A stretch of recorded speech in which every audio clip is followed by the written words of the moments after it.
Hello, everyone, and welcome to another edition of Capes and Commentaries.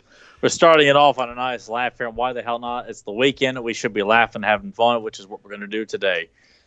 And if you don't know who I am, why the hell are you listening to this podcast? He's Chuck I'm, Stick. I am Biff Webster. yeah, we are your local friendly neighborhood commentary, or commentators, excuse me. God. Yeah.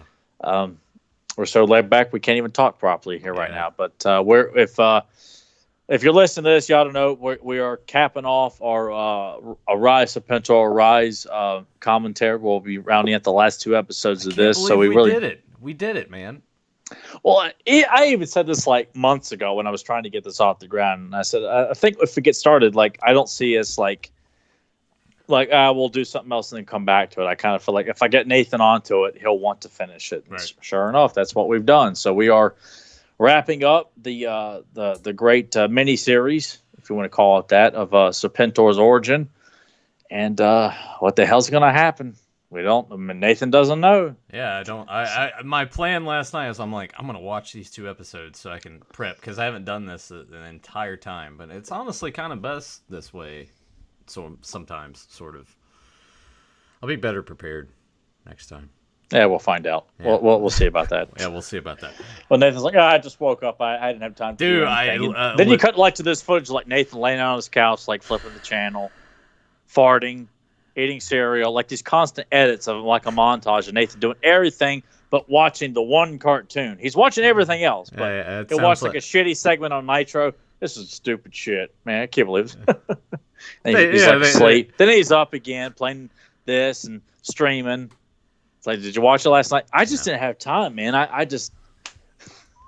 I'm gonna apologize to the viewers on YouTube. I'm looking kind of rough today. I just woke up like an hour ago. I was up until like I text you at what? It was almost 6 o'clock. I'm like, hey, if we get a late start, that's fine by me. I'm still awake for whatever reason. Well, you said it was at 5 a.m, but I didn't see it till almost 8 o'clock because I was dead tired. So I slept in a lot longer than usual today. Yeah, so I didn't. But hey, look, honestly, I don't think people who listen to this podcast or watch it are really wanting to know, hey, are they looking good today, guy? Well, hey, come on. If that's the case, I think we got something to worry about because they're not here to listen to our thoughts on classic cartoons. So. Right.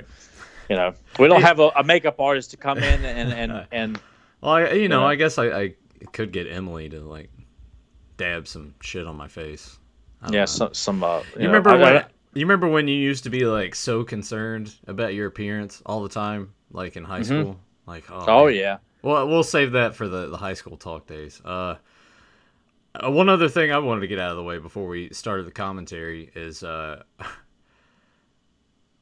most people hate the dentist. I don't mind it too much, but I know most people absolutely just hate it. I don't know where you sit on the fence with that. I think most people that hate the dentist are the people that don't really take care of their teeth, like brush every day, whatever. So when they go, or floss even, so when they go and they're picking away at their teeth, like it fucking hurts because if you don't floss or anything, you're gonna just bleed everywhere and it'll look like a horror movie. But I had to go. Thursday, a couple days ago, I had to go and get a crown on a tooth, which was a tooth that got a cavity in it like 15 years ago. And then a couple years ago, I was on break and I'm like eating my sandwich. It was a peanut butter sandwich. And all of a sudden it was crunchy. And I'm like, what? And it was my tooth. Like half of it had just broke off. So I guess the filling that they put in there for that cavity had finally started to just get bad. Because I know sometimes you have to do that again. Because they're like, oh, it's getting bad when they do x-rays and everything. But it feels normal now. But after, because they put Novocaine in there, they like hit me twice with it, which was fantastic. So like half of my face over here was just completely numb and it felt weird. But after that, even trying to just chew on the side that wasn't where they did everything, when I would bite down, it felt strange. It's back to normal now, and it still feels weird rubbing my tongue over there. It's like, just, you know what a crown is, right? Like what they do. Yeah. But I've never had it done or anything like that. So basically, they just take that tooth. They took that tooth and they like drilled on it to make it like a little stump, and then they like mold another thing and put it together with like a fake tooth, and then like cup it over top of it, and it's a weird feeling having two people just. You're laying down and they're staring at your face, and she's like got this, and you can hear the noise, and obviously can't feel anything because it's numb, but you can hear like they, and then you can like smell like a burning smell. I hate that. That's probably the one thing I God. Yeah. That's rough. Yeah. But since then, like years ago when I had that cavity, knock on wood, because I think I've only had 2 cavities in my life so far. Kids, take care of your teeth. Brush your teeth every day. It ain't just something people just say, man. It pays dividends. Take care of your teeth, and especially floss. Like that is important. And if you don't like getting the regular floss and doing that, I have a reach flosser that I use where you just put the top on it, and it's just easier for me. Because my teeth floss 2 to 3 times a day, man. It's really? Part of my routine. I can't. My mouth cleansing routine is not complete without flossing and mouthwash. So yeah, mouthwash too. Listerine, guys. There's our sponsor. We got pearly whites like Uncle Tyler here, and that's when you add in like the sparkle effect to my teeth. Yeah, in post production. There's so many people that just don't take care of their teeth. I'm like, you kind of need that shit to eat with. I mean, I guess you don't. Yeah. I guess you can get dentures, and keep doing meth. Let your teeth fall out. Who cares? Yeah, or people let their teeth get stained from a variety of stuff. God, it's Sonic Care toothbrushes are work wonders. That was probably like my favorite Christmas present. I'm at that age now where I'm like, holy shit, yeah, this great toothbrush. It's gonna make things easier and make my teeth cleaner. Because when I went to the dentist for the cleaning, they're like, wow, your teeth are perfect. Other than, the shit that inevitably, like, they had to put a crown on. Well, there you go. There's the good boring. Well, who wants to talk G.I. Joe now? Yeah. All right. Well, we got to part 4 and part 5. And 5. Yeah, and we'll be done with this. So, Tyler, go ahead. Give us a countdown. Take it away. 3, 2, 1. Yo, Joe. And here we are with Cobra Commander and Scrap Iron. Cobra Commander's giving shit to Dr. Mindbender like he does so well in this miniseries as Sergeant Slaughter's getting ready to kick some ass.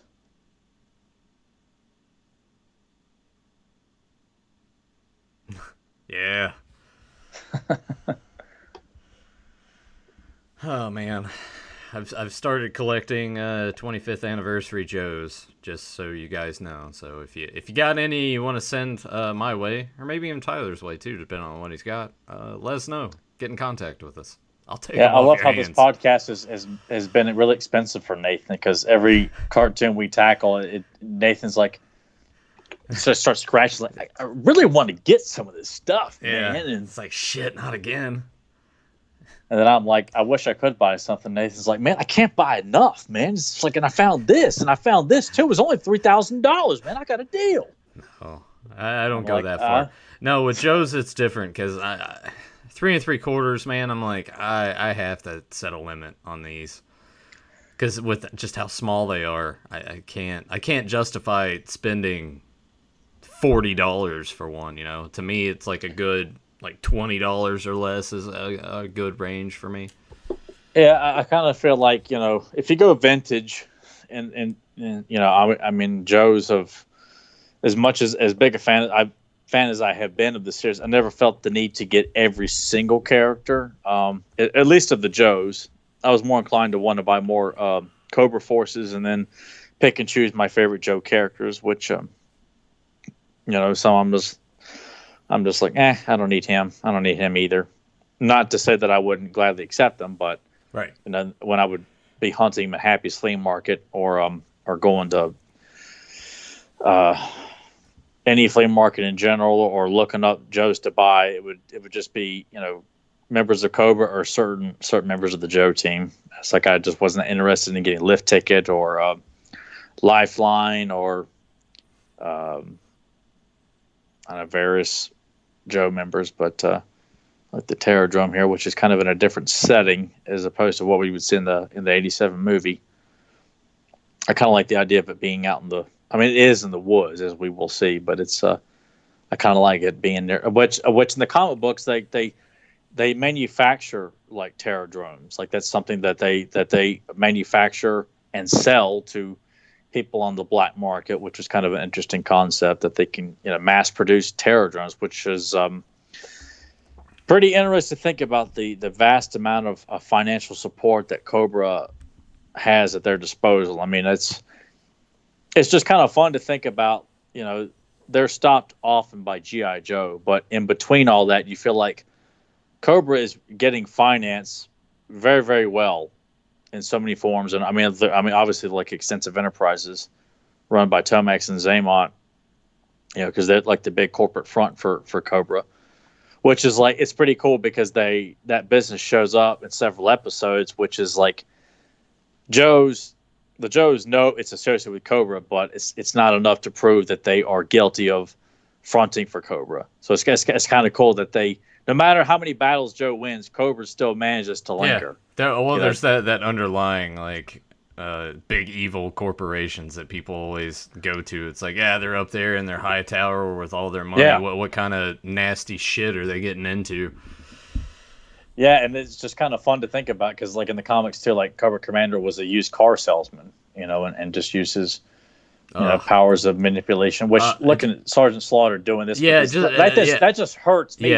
Just thinking about it. Yeah. God. Because I can almost feel my like fingernail just peeling back.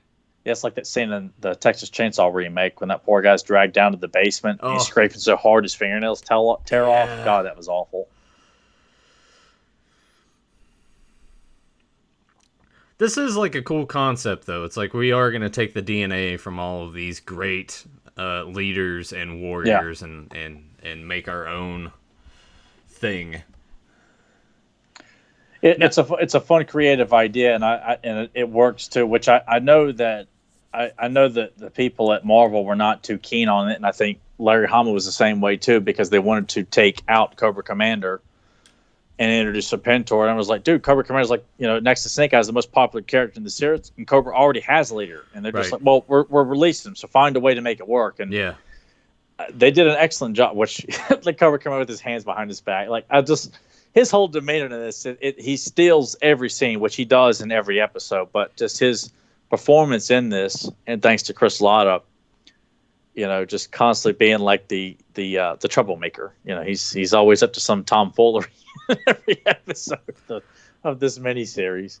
Now, when people look back on this, is there sort of how people look with the movie, since this has like a science fiction element to it, to a degree? Like, are people bothered by that?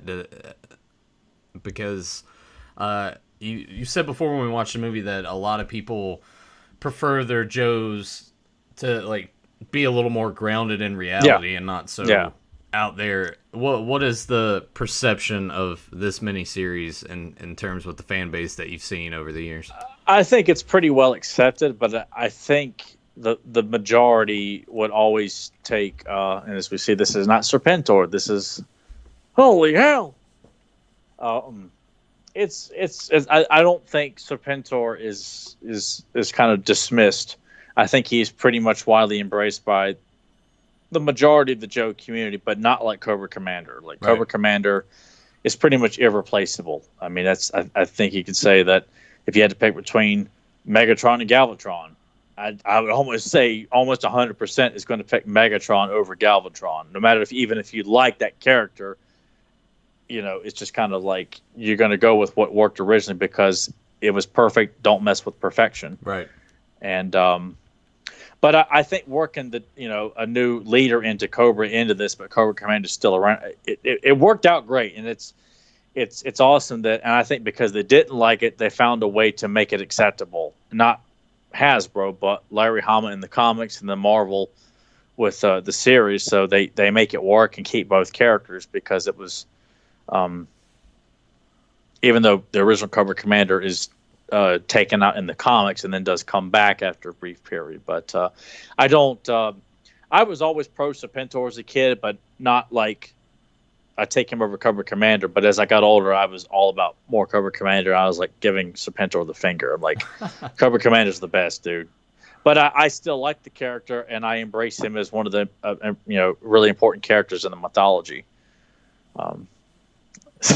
Just he's such a.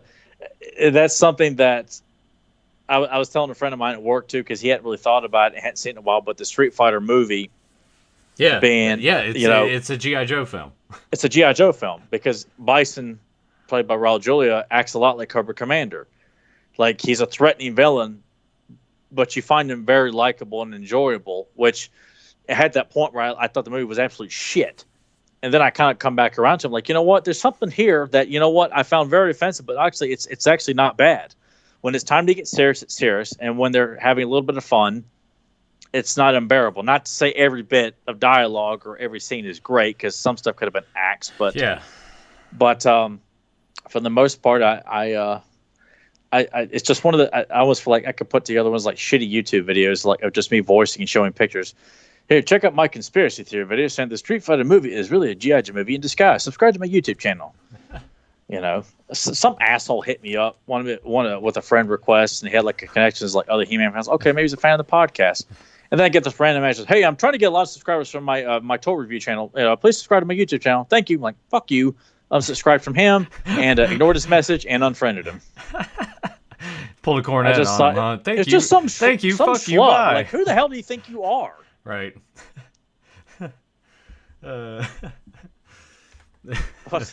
Back to Joe's here, which is hey, Dreadnoks playing cards.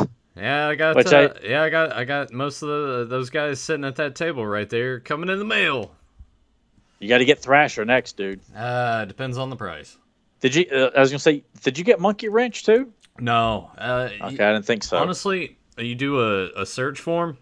Only vintage on eBay. Couldn't find any 25th because he was part of that set. He was part of that set, yeah. So it just depends on if people are willing to sell them separately, which you can't even really find the set on eBay right now.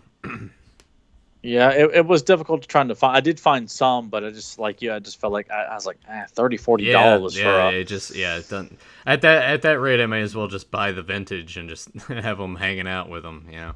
Yeah, which is not like an iceberg's white again. I like their Swamp Fire vehicle here, which is like a water vehicle and a air-based vehicle too, which is such a cool concept. A lot of great toy commercials for G.I. Joe too, like from the very early ones even into the 90s. Except even as a kid, like I thought the live action ones were cool, but I hated the actor who played Duke. I thought he was such a dork. Because it was always like bad puns and jokes. I'm like, even as a kid, like this is so lame. Like, but it made me feel like we could really get a G.I. Joe movie. This is awesome. But they got the goof playing Duke, and it's not his fault. He's just doing what he was asked to do. But I just hate why do you have to make Duke to be such a schlub? Because I was like, I wasn't a fan of Duke to begin with anyway. Right. Now you're making him so unlikable in these live action commercials.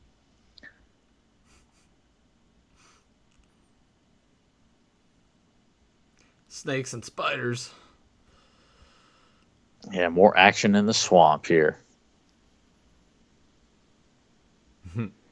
Now, I know you're not as well versed in the names and stuff, but Cobra has had a wide variety of troops and Vipers and infantry, and right now they're using the Cobra Vipers, which were kind of like the mainstay for quite a while after this. You had the Cobra officers and the Cobra troopers who just had the blue outfit and the mask over their mouth. Right.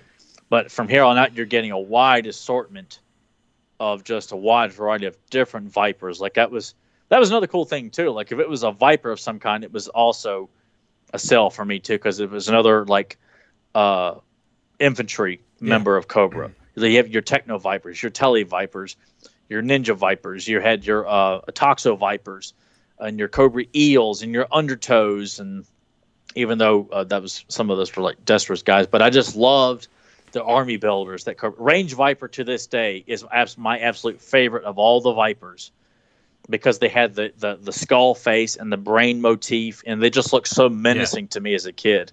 That and the Saw Viper. I thought the Saw Vipers were really, really cool. Even when I was collecting as a kid, I was always drawn to those because they always had cool designs. Like there's not really a bad one too much in the bunch. No. And I think it was the 1990 wave, which I feel like had I been older in the 80s, I would have, because I feel like when I go look at, because I go to yojo.com a lot just to kind of reminisce and look at a lot of the figures just for the hell of it. And just like looking at that particular year, like how many of those characters I picked up at Kmart and Hills. Yeah. Because I was so adamant about getting the Range Viper, the Laser Viper, the Rock Viper, the Saw Viper. Just because it was and Undertow. I just thought, God, there's so many great looking villains.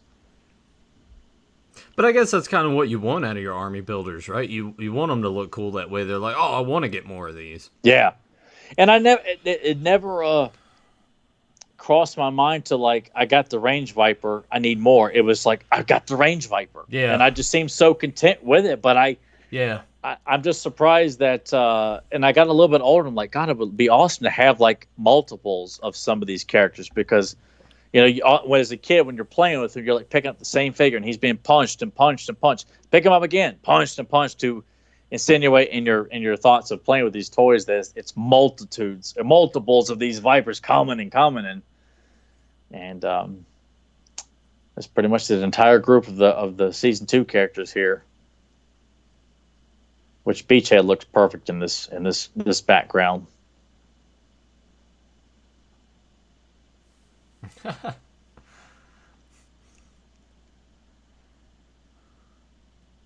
There was some video popped up on YouTube as a recommendation when you start looking at G.I. Joe and stuff like that, and someone had put together like the shittiest Joe vehicles and like the poorly worst dressed like G.I. Joe members. Like, God, I hate videos like this. And I saw Dr. Mindbender was listed on there. Like, I almost feel like people just put those videos together to be funny, and they really don't have anything interesting to say. They just think they'll try to say something homoerotic about it because I guess that's what people in these communities find to be funny. If you say something that's kind of like underlying gay, then it's funny but you don't say gay. You just say, they look gay, but they're not gay. They just look gay. It's just stupid shit like that. And because I take this mythology along with, of course, He-Man, Thundercats, Turtles, so on and so forth. I don't like making jokes about this stuff. So when people try to find reasons to poke fun at stuff with very, very white bread humor, I just kind of want to look at them and like shove their head into the wall.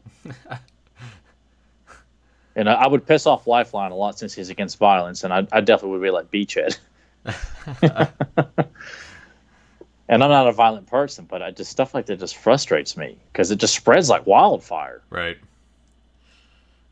Scenes like this too, I always find to be fascinating. Like, it's and it makes sense. I don't feel like Dr. Mindbender with his, the chief science officer that he is, like this laboratory. You just kind of feel like this makes sense to have this kind of expansion because you kind of feel like this is what was going on all along anyway when they're coming up with these new inventions and things. And even though Destro is the main arms dealer, Destro's not coming up with everything. You like to think that there are certain things that only Dr. Mindbender. And that's what makes Cobra so interesting because you got so many people who were in charge of a wide variety of things. Like Tomas and Zaymont are handling, the business side. Destro's handling the weapons. Mindbender's handling the science and technology aspect. Like, it's just so awesome. And the Cobra Commander's just running around running the show.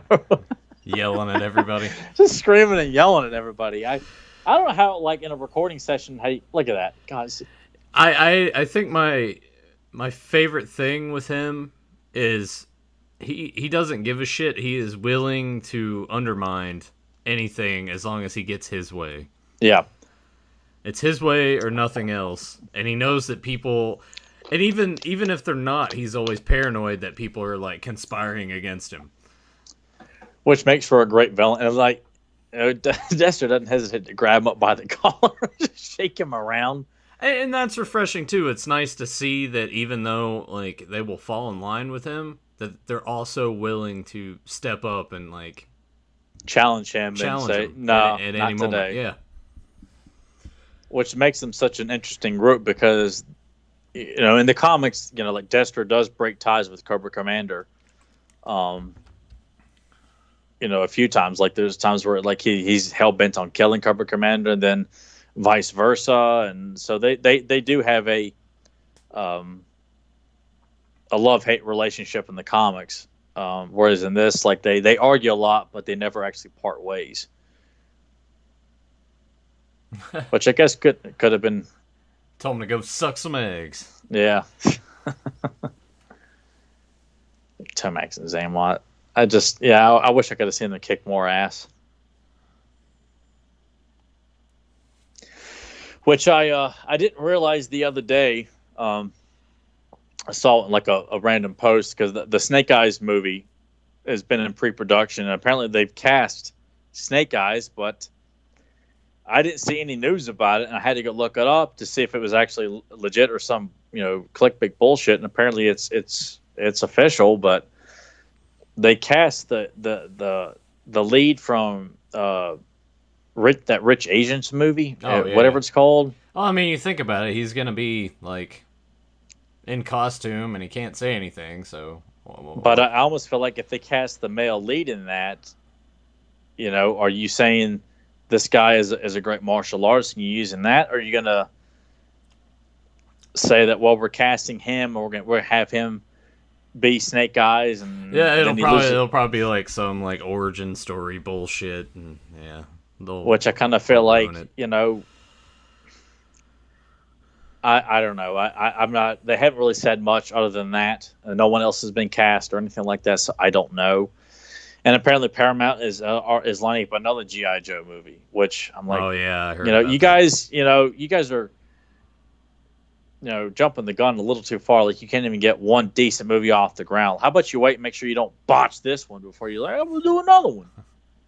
And here he is, man. He has finally come to fruition. He is alive.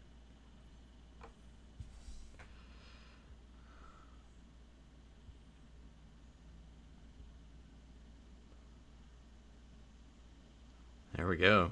Yeah, that is part 4. Part 4. And then we'll go into immediately part 5. Yeah, part 5 is kicking in. My shit messes up again.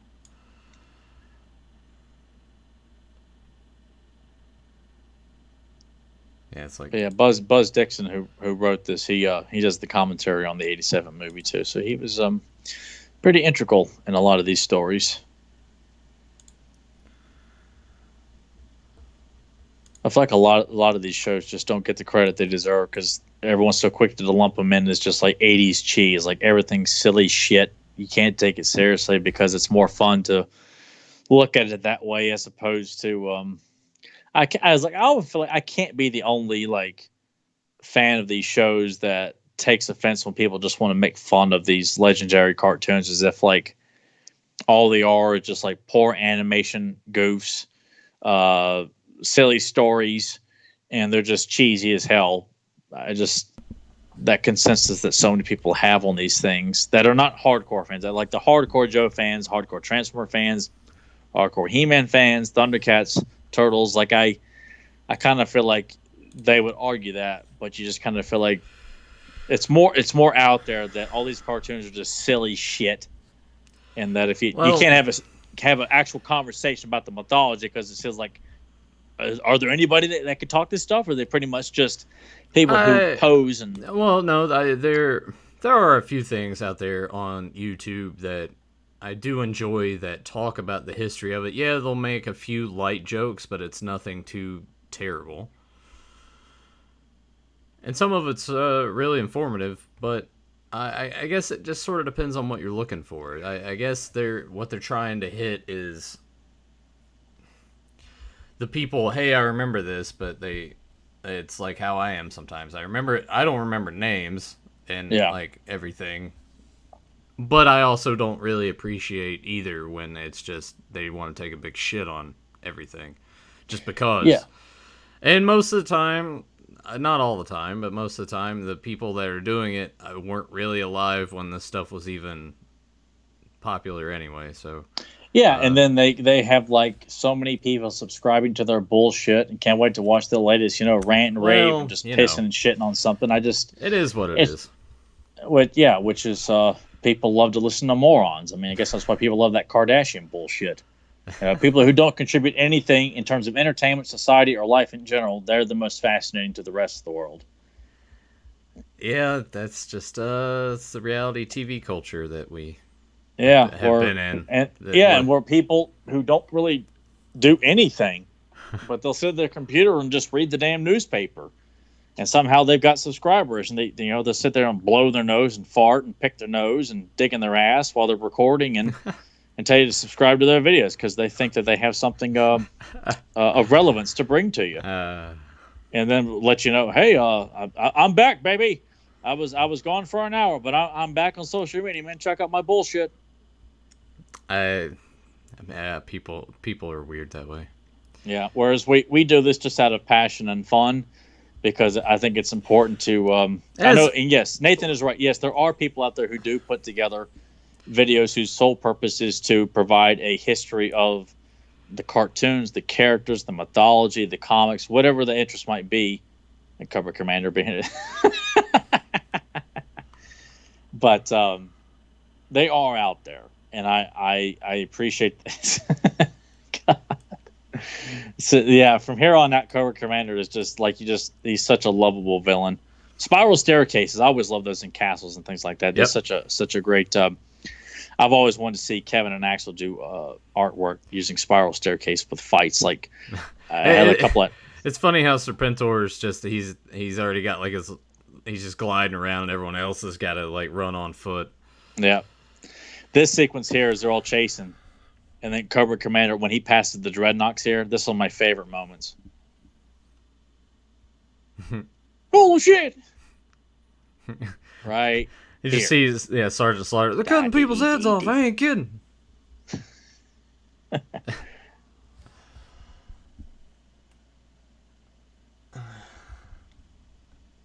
Oh, shit. Yeah. Yeah, see, the Trojan horse. Yeah, dude. I mean, you look at the designs of just this particular group of Joes.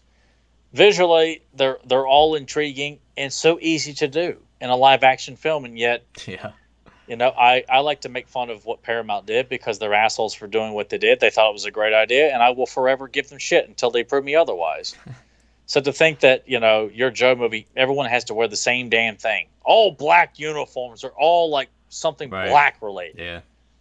It's like, you just don't get it, do you? I just, and yet that one sequence in the Bumblebee movie, everyone lost their shit. That one sequence on Cybertron. Yep. Because they got it right. But just for a brief period. And it was just, enough to, get you all aroused. A tiny taste. Yeah, tiny taste, and that's it. A full movie like that.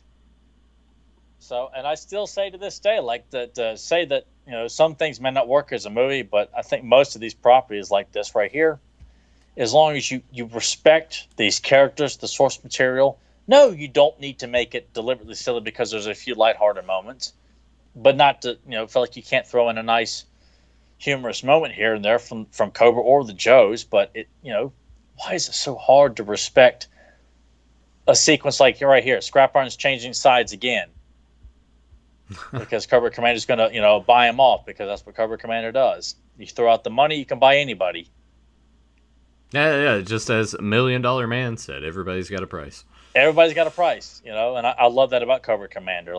He thinks it was his wallet and his words.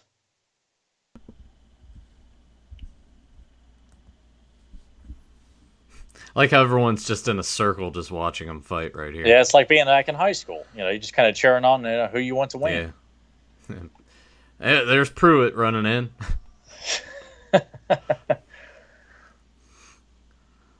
More high school stories. We'll save for a later day.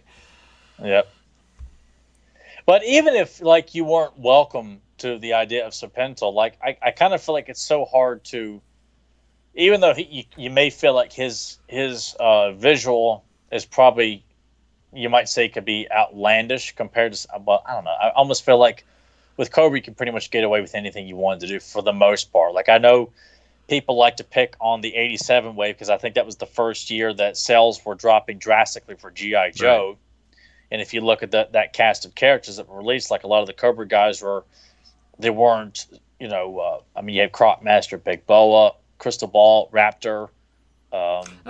During that time period, that was kind of, I guess, in a way, sort of the transition, right? Because G.I. Joe sales are dropping, Master Universe sales are dropping. That was the last year for He-Man. Yeah. Like, that was their last year here in the States, at least. Right. G.I. Joe dropped. Transformers took the big hit because at 86 is when they killed off all the beloved members and introduced the new crop. And then Turtles comes on the scene. Yeah. Thundercats is not lasting much longer. But all the while you're getting Brave Star and Bionic 6, and Turtles comes out, like a force of nature. And Turtles sort of was just the carried the torch. Like once these other properties started to just diminish, Turtles sort of rose up and took it over. Because Brave Star, Bionic 6, that stuff is like popular but didn't last long enough at all in Turtles. Like, and that's something too about the 80s. Like, there were really only of all the major players, you think the 80s, you think He-Man, G.I. Joe, and Transformers, you throw Thundercats in the mix, and everybody else was all fighting for their share of the pie. And then Turtles comes on, and they kind of end the 80s and start the 90s. Dominate the 90s. Yeah. And then Power Rangers takes over from Turtles, even though G.I. Joe and Transformers were still going on. And you got Batman is coming back bigger and better than ever, and Spider-Man, a Marvel superhero, because comic books were so popular. Yep. And the nice with the collectability. And then they crashed again. Yeah, they crashed again, and a lot of shitty toy. Like, they're making Spider-Man into a soccer player, into a scuba diver, and all in like doll form. Like, God, what is this shit? What kid wants to? Oh, I wonder if Spider-Man was a scuba diver. Like, no. I remember seeing that. You remember seeing those in KB Toys, like those dolls of Spider-Man, but he's a soccer player, a scuba diver, a boatman. I honestly know. Some of the silliest shit. I do not recall that, and I'm glad that I don't. That was during the time of, like, I think it was before, like, 2002 when the He-Man toy line came back, but it was just during that time where there was just nothing great in the toy stores, except Hasbro was re-releasing a lot of G.I. Joes, like 3 3/4, repackaging and repainting a lot of the Joes in like 2-packs. So you could find some of those and some of the other kind of unreleased characters that were supposed to come out towards the tail end of the G.I. Joe line. Sorry, I like how Cobra Commander's just saying all this shit and he just like smacks him. I know, he cowers so quickly at times because it's like, with Cobra Commander, he's not used to being people, having a bigger dog in the yard. Yeah. But I guess back to the toy talk, once you get past Turtles and Power Rangers, I think after that, ever since then, it's just been re-releases and rehashes of all this other stuff. Yeah, I mean, because even though Pokemon came out in the late 90s... Yeah, but that wasn't really like... It's not an action figure that line. wasn't it's just a like little figurines that don't do anything. Yeah. You set them up. Maybe kids did play with them, but... Yeah, that was more about the cards and the video games. So I'd say Power Rangers probably action figure was like the last original like toy line that came on the scene that was a giant hit with kids. And continues today being that's amazing. It's amazing that it's still going on. Yeah, like in terms of the shows are still going on. I don't know. It never left the air. Yeah, I don't know like how popular it is. It seems to be like the biggest thing though is that they do play up those first few seasons with the original group because of all the figures, the merchandise. Yeah. It's constantly being acknowledged back then. Like, you just don't feel like whatever, Power Rangers Blue Cheese Thunder. The Pentagon. Yeah. DC is under attack.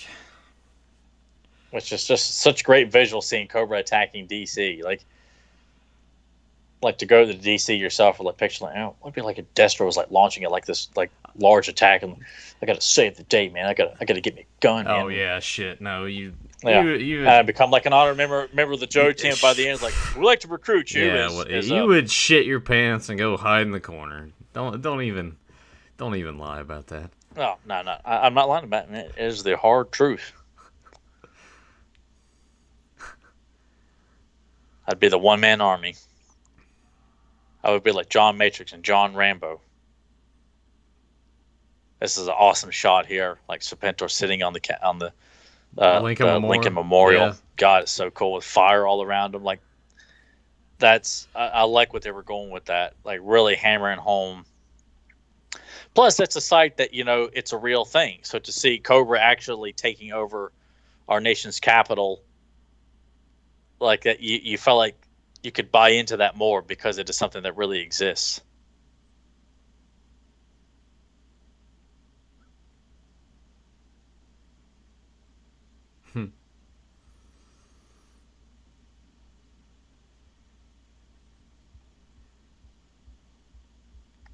And one thing it is cool about Serpentor is that they maintain keeping him as an imposing villain. Right. Like he's never dumbed down at all, even though after the 87 movie, Marvel wouldn't make any more episodes, and then Deke would pick it up, and Serpentor does show up at the beginning of that because they bring Cobra Commander back from snake form and give him his 87 outfit.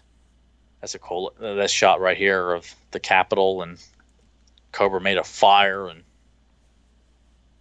beautiful.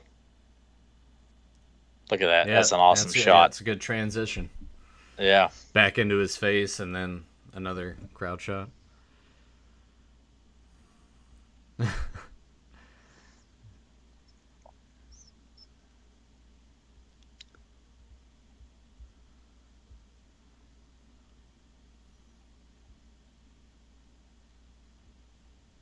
I remember getting Serpentor at Happy's for like $15, like complete with his chariot. Back in the day, it's like back where you can get so many like good deals, great deals, great characters, and all I had was allowance money. But even then, you felt like, wow, that's a steal, dude. At least I thought at the time, and I think even by today's standards, a complete Serpentor with everything. Even came with his knife and his cape. Holy shit, it's General Locke! Yeah. See, you see stuff like this. Like this is what you would want to see in a G.I. Joe movie. Everybody's getting featured in just one giant, kick-ass fight. But instead, we got to get, hang on a sec. The Rock's got something funny to say. All right, back to the fight. Wait a second here. We thought it was over. He's got something else funny to say. Ah, shit. Just keep the camera on him. He can't stop saying all this like funny gags and puns and blah, blah, blah. Yeah, The Rock's fine. Don't worry. He could be. About The Rock. I was actually having this discussion with somebody else who's a big G.I. Joe fan. And I was like, he has potential. And I honestly believe that. But until he decides to play things straight, he'll never get my blessing. Ever.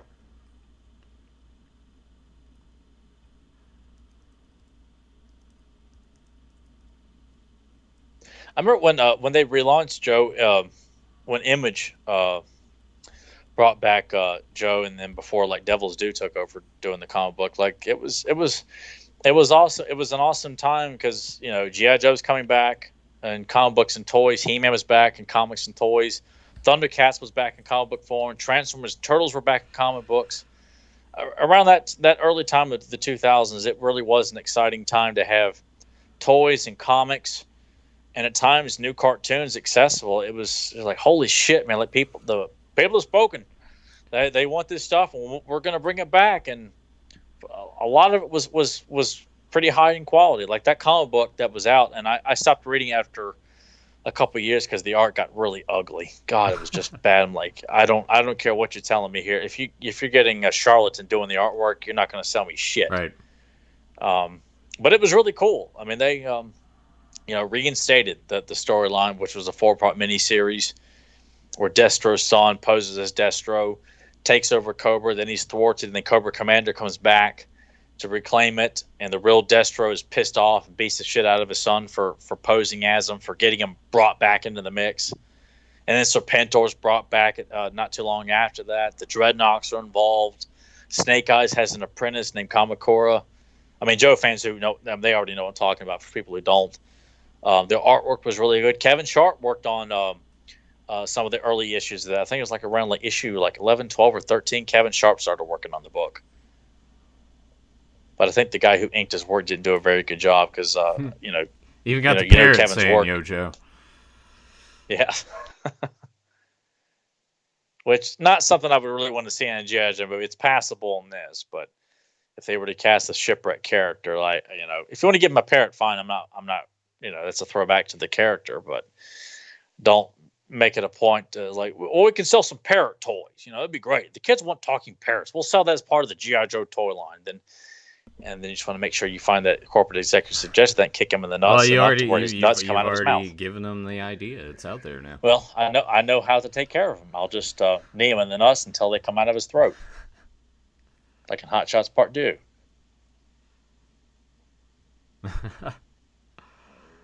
I kind of wonder if those guys right there are just like, yeah, this is kind of bullshit, but I don't want him to kill me. He's right in front of me. Yeah, that's you kind of feel like with a lot of this stuff, there's got to be a pretty hard level of loyalty to that leader. Like, you almost feel like, are they thinking strictly from a financial standpoint, like how well they get paid for fear of being punished? Because those things, it's fun to think about, but we really don't need to see it. But, when the troops fail, like, are they brought back for punishment, or is it not really thought of too much because, or do they even think anything about it? Because Cobra's resources are pretty much limitless. You just feel like you can get more and more troops all you want. But it is fun to think about, though. Talked him out of it.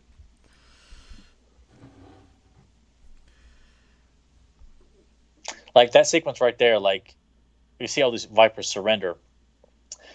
Like, could that be Mercer? Since Mercer is an ex-Cobra Viper. Right. Like, at what point does... And I haven't really dug too deep into what they've written about the character, but I just kind of think it from the cartoon standpoint of what made him decide, like, you know what, I can't do this anymore, or this is not really what I signed up for, which just makes him kind of fascinating. Is that ever really explored much during this run here? No, not in the cartoon, not ever. He does show up in the Deke series, but he's got a complete new look and everything, which I was not a fan of. And then I know he shows up in. I don't even think he's really in the comic books in the '80s. I know he makes an appearance or two in the more recent books over the last several years. It's kind of it picks up where the original line left off, kind of thing. Kind of like a more of an '80s style comic book. But if it has, I haven't seen it, and I'm not quite sure. But that wraps up our Serpentor commentary. But yeah, I don't know. But I just found it to be kind of fun to think about what made Mercer snap and say, I'm throwing down the helmet. I'd always like to think that Big Boa, who was a trainer for Cobra, worked with him, and he's like, I've had enough of this shit, I'm out of here. And he's Big Boa's like, I trained you, and he holds it personal because he trained this guy and he's turned on him as if it's a failure on him, so therefore he's going to kill this guy. That would kind of be a cool little side movie, Yeah, it would. Yeah, that'd be that would be a cool thing to just explore and do, or I guess when Disney just buys up more stuff, they can just put it on their streaming service as a series. Which Tyler told me to check out the Mandalorian. Was it Mandalorian? The Mandalorian, yeah. That actually looks really good. Not gonna lie. Hopefully, the Mandalorian won't talk much. I'm hoping he's a more silent type and doesn't say a whole lot. But to be burned out on Star Wars pretty bad at the moment, and to watch that and be like, all right, yeah, this looks cool. Yeah, which might end up becoming, more successful, because I know they announced that Ewan McGregor's coming back as Obi-Wan in a streaming series too, which I know my brother's all for. He always thought that'd be kind of intriguing. I just kind of feel like we were given 3 shitty films concerning Obi-Wan's backstory to a certain extent. You know what? 3 times, but it didn't work. Then he was honestly kind of the best part of those prequels. I wouldn't even say that, and it's not to knock Ewan McGregor because it's not his fault, and I think they all are pretty much they. I don't think they look at those films as anything great. I would hope but not. if they were smart, which I think they're all pretty much unanimously thinking like, yeah, they're shit films. But I just feel like, well, if Disney wasn't trying to hold those films as canon, then okay. But since they're trying to honor that as part of the series, but not really like blatantly throwing it out there. But I kind of feel like if they're honoring that, then this did take place. And it's just like, I think the big news coming out of that is Lizzie McGuire's coming back. Hilary Duff is gonna reprise her role as Lizzie McGuire. Oh, man. Yeah, I know. So I guess she's leaving her shitty show on TV Land or whatever the hell it's called to come back. I didn't even know she was even working at the moment. I think it's her. Hell, I don't know. Yeah, I don't know. I don't pay attention, but I was like, looks like that Lizzie McGuire girl. Yeah. Don't know. But I don't know. It's going to take a lot for me to feel like, all right, I'll give it a shot. Oh, I just feel like at this point, I think everybody knows that about you. The bar is set. Yeah, I'm not saying anything. I'm sure people are like, oh, there's a shocker. Yeah. To the surprise of no one. What else is new? But what they have lined up, it has potential. It's just the scary thing about all of this, because I know that they're going to do She-Hulk and Moon Knight. Mm-hmm. And you kind of wonder, just, are we going to reach that point now where the Marvel property is going to decline in popularity? Well, I wish it would at some point. Oh, you could hear my knuckles cracking. Yeah. Part of me does. Well, yeah, simply because it would make them rethink things. And you also got to wonder too with theatrical releases. If it doesn't make $1 billion worldwide, Disney almost looks at it as a failure.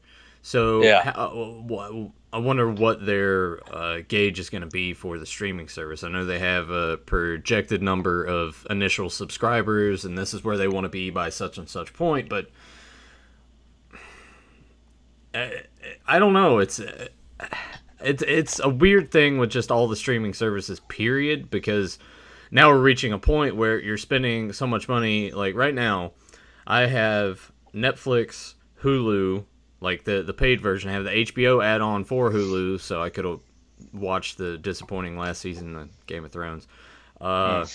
Prime Video, and now you're going to have Disney, NBC's coming out with one, CBS has their all-access thing, and now it's almost like, well, shit, like, it's cable all over again. Why can't... Yeah, and if you want all, you got to pay pretty much what you got rid of paying. Yeah. To have all these cable channels, well, now you're paying $80 or $100 or to get the premium service. Or do you want like the full access? Do you want kind of moderate access? Do you no advertisements, or you don't mind it? Or it's something's gonna end up giving, especially with Disney and all the properties they have under their umbrella now. The Marvel money is gonna it's gonna run out eventually. People are gonna start going away from it, and I'm sure with the thing with Sony and Disney not making an agreement, so Spider-Man's out. I feel like we're on the cusp of the beginning of the end.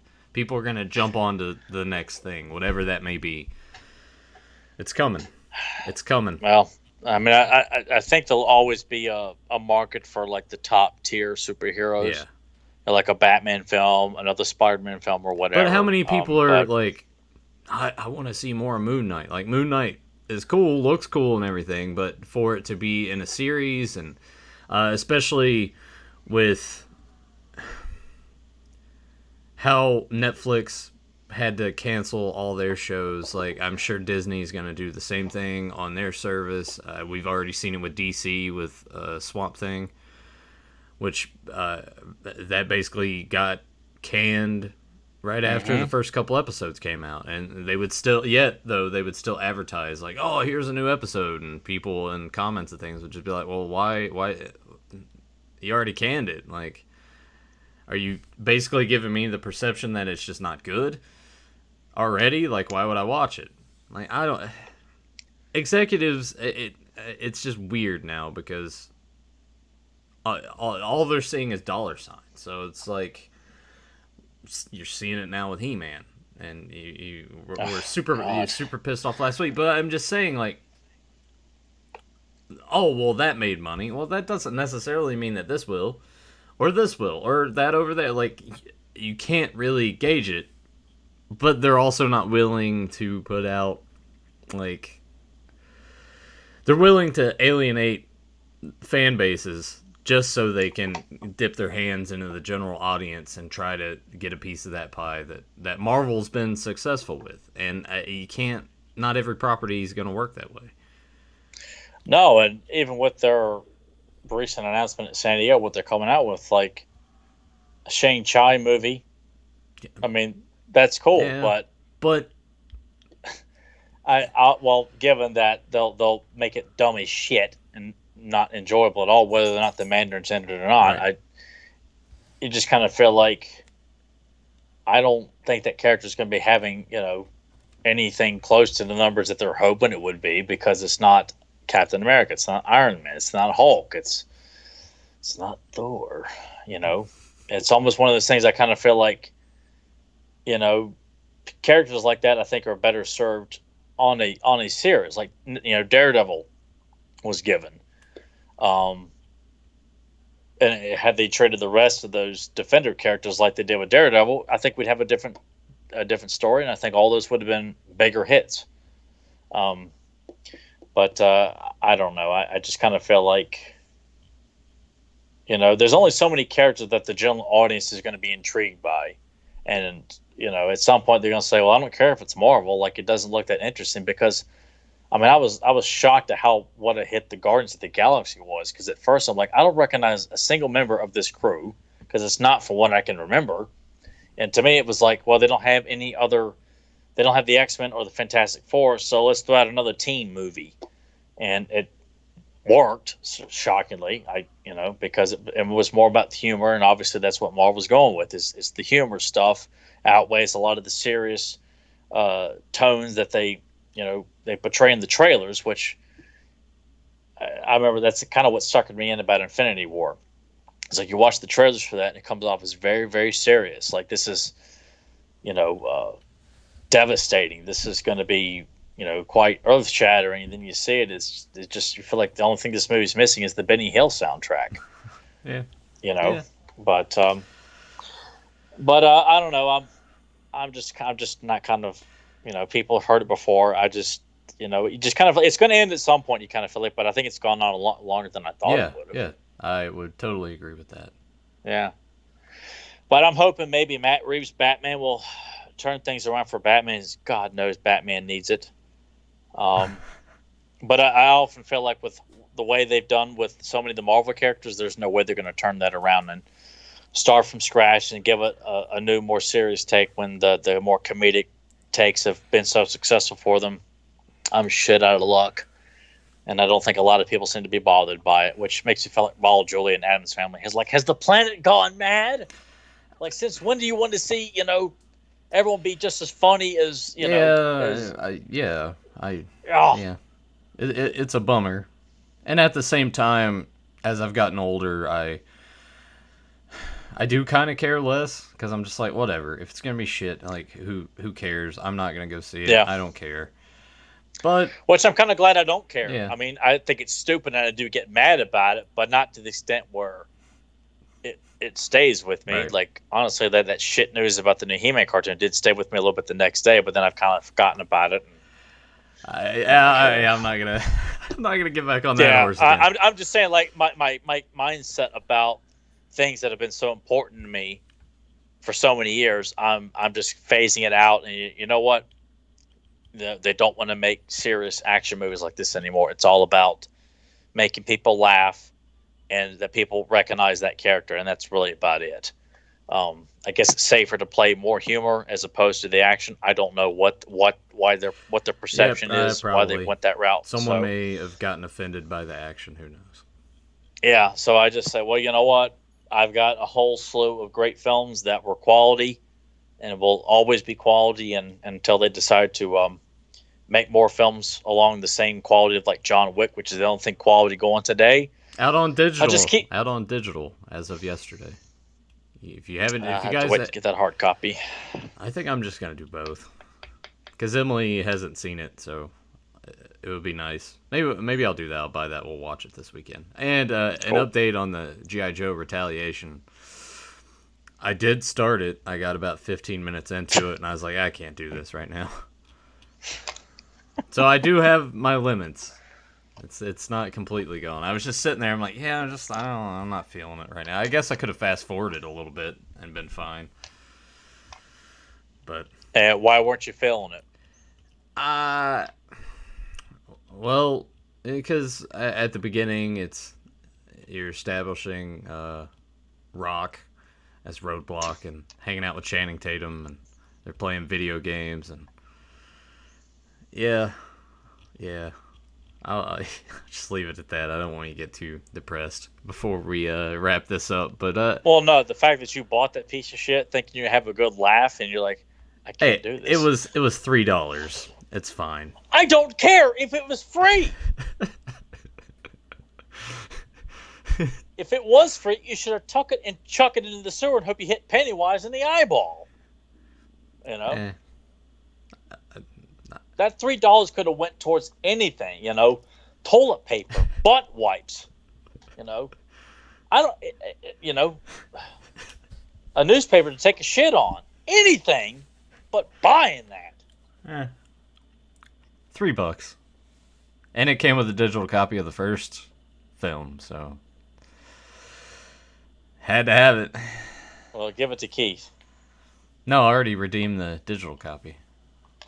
Oh, marvelous. It's in my digital movie collection now. That way, next time you come over, we can watch it. Have some laughs. Hang out, reminisce. You do have plenty of bleach to drink, don't you? Actually, no, we don't have any bleach. Got some. I guess I'll have to bring my own. Got some Drano, though. Oh, that'll work. Whatever's quick and easy. Well, that wouldn't be quick and easy. That would, like, burn your insides real bad. Well, at least to take my mind off the pain of Channing Tatum and Marlon Wayans, doing their, like, witty, like, I'm picking up Scarlet banter. Yeah. God. Shoot me in the head. Perfect. Well, anything you want to add before we wrap it up? Any recommendations? No. No, he's got nothing. All right. Well, I got nothing. Well, we hope you guys enjoyed. If you enjoyed it, leave a comment down below, like the video, and if you're new to the channel, hit subscribe and ring the bell so you get notified when we go live. Check out all the links down below. You can check out the He-Man podcast that we do, Fans of Power. Find that at youtube.com/fanspowerpodcast. If you want to download us, you can find us on Podbean and iTunes, and probably a variety of other places. I actually looked on Spotify, just out of curiosity. We're not on there. Maybe that's something we can work on. Get the audio out to more places. Absolutely. Yeah, I'll look into that. Hit Joe up for a custom. Buy his t-shirt. And next week, or the next episode, if we don't do, because it's Labor Day weekend. I'll probably be going to. Oh yeah, don't even bother. Well, I might go to Hillsville Flea Market, see if I can find any toys. Overpriced bullshit covered in dirt. Yeah, me and Erica said we would go next Saturday morning too. So missing an arm and a leg and missing everything. I gotta have $30 for this. I decided to go strictly for the fun and nostalgia, knowing full well I'll come back empty-handed, nothing to buy, because it's just a bunch of skid mark stained turtle figures, He-Man figures, LJN wrestlers missing all the paint. Yeah, they're just skin colored, and you can't tell who the hell it was unless you recognize the pose. Yeah. So, but just don't go expecting, Oh, my expectations are low. Our flea marketing has been very hit and miss for the last 10 years. I want to say, I think because I haven't been in 3 or 4 years. Yeah. And the last time I went was pretty uneventful, and the year before that was too. But I remember going with Eric a few times too, and like coming back with like, it's pretty good stuff here. And then of course, when you and I would go, I mean, we'd come back with some pretty good hauls, and then even before that, it was, you come back with bags and bags of vintage toys and other things too. So we got some great war stories. Oh, the flea market's it's unfortunate we don't have anything new to share. Maybe that's something we can do one day too. Share our flea market stories that we've accumulated over the years. Anyway, if we're not here next week, then we'll definitely catch you the following. Or I'm off. I don't have to go to work next Monday, so maybe we... Oh, I do. I'm working. I don't get off that day. Oh. I just have to put it in my back pocket and save it for when the students aren't in. So Gotcha. Yeah. But the next time you do see us or listen to us, we will be talking Batman Beyond, because that was requested of us. So we're gonna check that out. Which the episode that we're going to do, I don't really have much of recollection of it. So I will make sure that I get that watched, so I'm ahead of the game and ahead of the curve this time. Probably won't. We can take bets. If you do win the bet, then we'll do your episode. If you won the bet, then we'll honor the episode you want us to watch, permitting it's not shit. And we'll take bets here. Will Nathan actually watch it, or will he show up and say, I had to poop too much and didn't have time to watch? I pooped too much. I ate a lot of corn. Yeah. Well, that's a hell of a way to end it. We hope you guys enjoyed. And until then, we will see you in the future to talk about the past. Take care, everybody. Later.